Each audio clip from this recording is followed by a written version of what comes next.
go. All right, guys, so we're doing our axle seal. This will be the first thing with the axles, of course. We do not have a socket big enough or a press-in tool, so we will be using the flashlight, and it actually worked. If you, Phil, take care of the other side and show you, we already got that one pressed in, so I'm going to go to work over here on this side.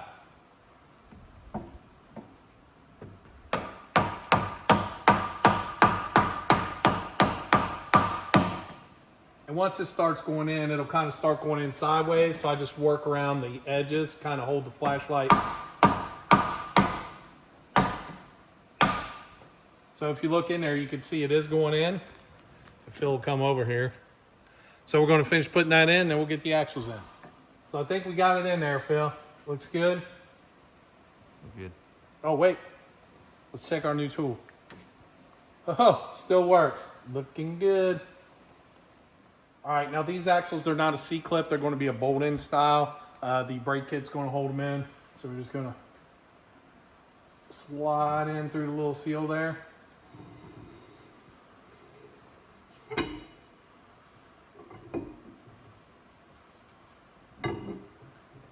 I just got to get it in the hole.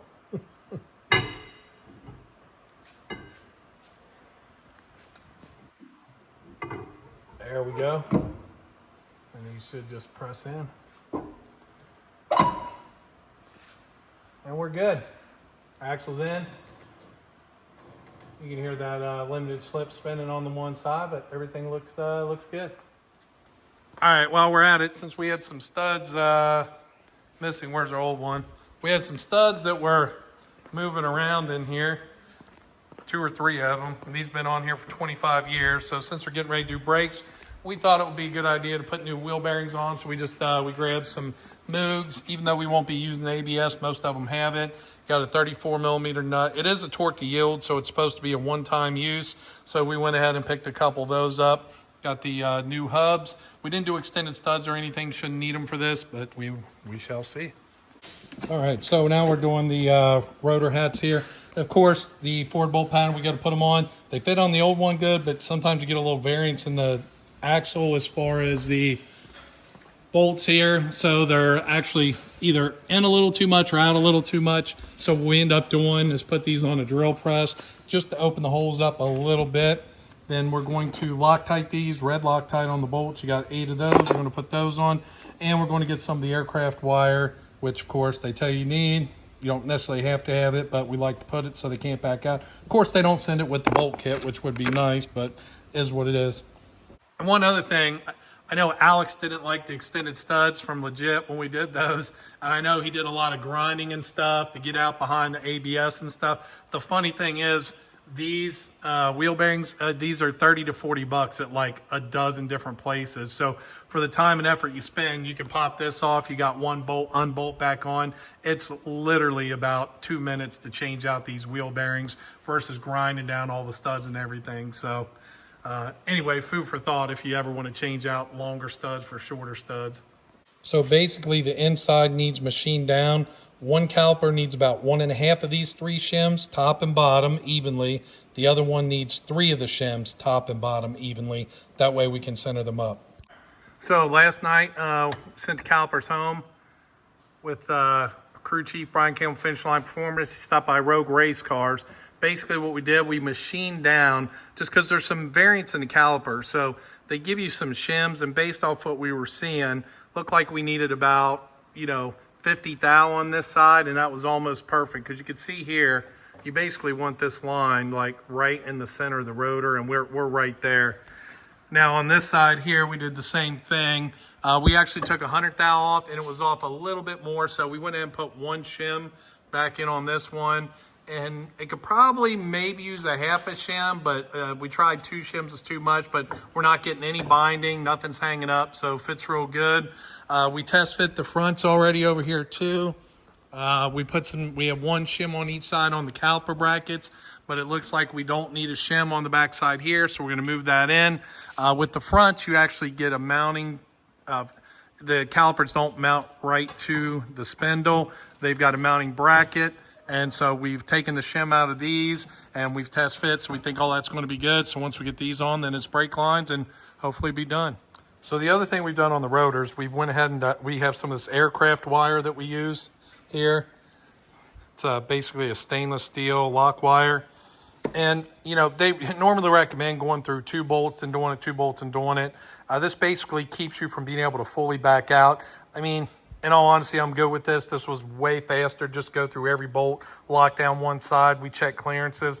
You got to make sure that you're not hitting your pads and you can still clear and get this in on the inside. But I'm perfectly good with this. Most people aren't going to use the wire anyway. So I think doing it like this, the most you could back out is maybe half a turn. But in general, I don't think it'll back out at all.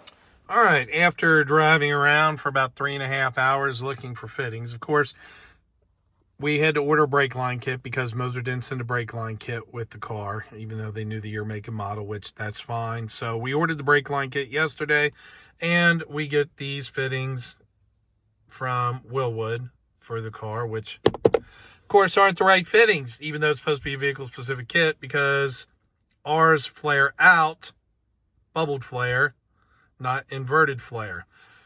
So we tried several different local shops. Obviously, nobody carries anything like this. Brian, our partner up at Finish Line, actually dug into a old bin of fittings that he had and found 2 fittings that were what we needed. So spent about 3.5 hours of the day traipsing around, but Finish Line has come through with 2 of the fittings that we need.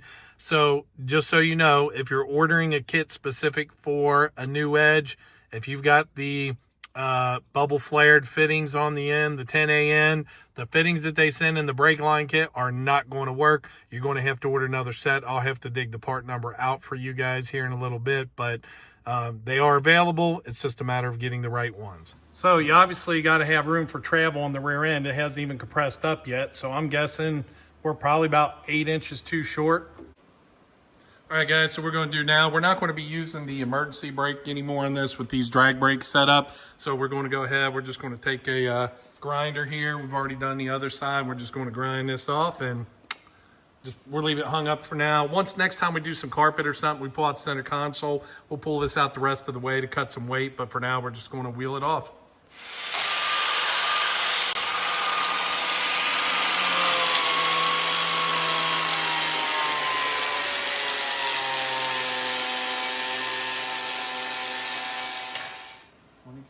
As you can see, basically just cut through the cable there, and like I said, once we get the center console and stuff out, we'll go ahead and pull these out the rest of the way just to save some extra additional weight. All right, so for now we've got the we went ahead and tightened up the upper control arms. That was the only thing left on suspension that we didn't have done yet, was these upper control arms. I got 1 sticker on. Moser gives you these nice stickers here for your axles. So if you come over here and look, this side's going to be blank. And again, with the shaving we did down on these, if you look with the rotor, I mean, your rotor's pretty much dead center there now on both sides. So again, Rob at Rogue Race Cars, he did an amazing job there getting that all ground down. You got to kind of get it right here in the middle to see that, but looks real good. So I'm going to put the stickers on, I'm going to put the wheels on, and then the last thing I'll have to do is adjust the height. We'll get it up to the shop on the drive-on rack just to fine-tune. Once we get the ride height set on the rear end, we are going to want to make sure we're set at a -2 on the pinion angle. We'll get that done up on the shop on the drive-on lift. It's going to be way easier than doing it down here. And, you know, we put the old rusted exhaust back on. That's only temporary again. Cook sending us a nice set of new headers. Flowmaster over there already sent us a brand new exhaust. We're going to get rid of these old, and you know why they got away from these. These are a pain in the ass to get these on with these 3-bolt flanges. That's why everybody got away from them, went to like like a ball flange or a clamp or something that just a lot easier to grab a hold on to. But we've got her just about wrapped up. Everything's bled. We're going to take it out on the street and drive it. We did again. We ground these off, as you saw. We cut the ABS. We did put the brackets back on, and for now we're just zip tying. We'll probably weld some brackets on, either onto this, clean those up and paint them, or weld something on the tab just to hold those so it doesn't move around. But we're looking pretty good here. All right, so we've got the drag pack back on. We're going to go ahead, because this is what we'll be running most of the time, and this is what we're going to set up the rear end based off of. So I'm going to go ahead and lower it down, see what she looks like, and then we'll make adjustments to the coilovers from there. Okay, sway bar is on. Got the factory sway bar on for now. I may look for a more heavy duty one for the rear to act like an anti-roll bar. At the end of the day, I may end up putting an anti-roll bar on the car, but for now, put the rear sway bar is important. Front sway bar, that's the first thing that we rip off the car, but we got the rear one back on. I may, again, look for something thicker to work as kind of a mini anti-roll bar, but with the suspension, everything should work pretty good. I went ahead and set the shocks at 2 and 2 on both sides. I got the ride height on this side about 29 1/4, and on this side about 29, because that side's going to sink a little bit with the driver. So I'm going to get it off the lift, let it sit overnight, roll it back and forth, and then we'll check the ride height again tomorrow on this thing. But I think we're ready to take her out on the street, and at least the whole rear suspension, the rear end's done. It's centered up now. 390 gear, it won't have as much till we add more power to it, but that's okay. We do have a vent kit coming for this as well. Moser gives you a vent for the top, but we're going to do one of the new like the S197 kits. They kind of hang a little thing, so it'll go up in there, which will be pretty nice. But going to leave these on 2 for now. Again, we got the Wilwoods all set up. The race stars look just amazing on there. We got our stickers on for our Moser axles, look pretty cool. So that looks real nice on there. Got the race star stickers on the front, got the Wilwood brakes on there. So we're going to get it out. We're going to get a drive it tomorrow and see how she does. All right, so we're out running around in the 99 Cobra. We got the Moser rear end in. We've got all the UPR suspension components. We've got the Viking coilovers on the rear. You know, we got that torsion, that Eaton True Track in here now versus the old Detroit locker. We got rid of the old pinion snubber. We got the new Wilwood brakes front and rear, and man, the car feels really nice. Now the brake pedal is definitely still getting used to that. The pedal definitely has a lighter feel to it, but seems to be stopping fine. Brakes seem to be working good. We're on some roads that actually have a lot of bumps on the highway here, and you don't have all the clunkings gone when you take off. You don't hear that locker slapping together. I mean, just everything about the car feels so much better now. Again, we got the 390 gear. I just tested about 70 mile an hour, about 2,300 now, but that used to be around 2,800 RPM. So it was definitely screaming on the RPMs.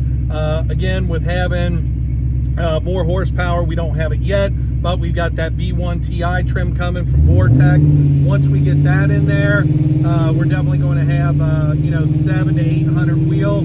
So we should just need that 390 gear. And I'm sorry I didn't bring my microphone with me out on the road. I said we're dropping the car up. We're actually to Line X and Pro Audio, our buddies over there, Frank and the guys. They're going to redo all the speakers in the car for us. So we did the new head unit, as you saw in the video. Now we're going to do the new speaker so that we got a really nice sound system in here. But I just wanted to hit you up with finish off the video with a quick drive on the car. And man, it sounds like these little pumps, no more clunking anything. So awesome. We got the Viking set at 2 all the way around on the rear right now.